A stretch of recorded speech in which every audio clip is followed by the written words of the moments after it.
Fabien Ruiz va prolonger au Paris Saint-Germain jusqu'en 2029, c'était honnêtement plutôt attendu, même s'il y avait des rumeurs qui le liaient du côté de la Turquie. Je pense qu'on peut dire que c'est une prolongation qui est amplement méritée pour le milieu de terrain espagnol qui a fait une saison passée absolument monumentale.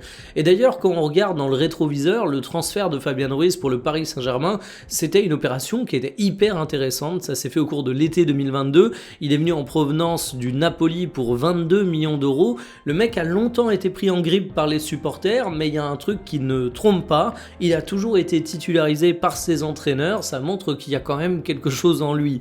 La saison passée a été évidemment la saison de l'explosion pour Fabien Ruiz, il a été un membre indispensable du trio du milieu de terrain avec Vitinha et João Neves, et ça justifie sa prolongation, je le redis, parce que c'est un joueur qui fait partie des indispensables du côté du Paris Saint-Germain. Alors moi, mon interrogation vient de sa forme actuelle à Fabien Ruiz.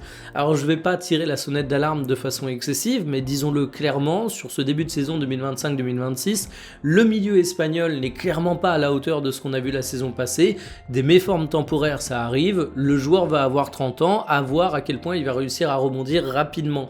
Ce que j'apprécie au niveau de la gestion de ce dossier, c'est que le Paris Saint-Germain s'est pas emballé, malgré le fait que ça a été un membre indispensable du titre de champion d'Europe. La prolongation, elle est de 2 années, et en fait 2 ans, c'est une prolongation qui reste mesurée. 2029, ça te laisse espérer un Fabien Ruiz que tu peux revendre si tu en as envie, qui peut rester jusqu'à un moment où sa forme risque de décliner. Donc c'est un choix plutôt malin, c'est une collaboration qui se poursuit et qui fait plutôt sens. Désormais, le PSG va pouvoir se concentrer sur des dossiers peut-être un peu plus sensibles.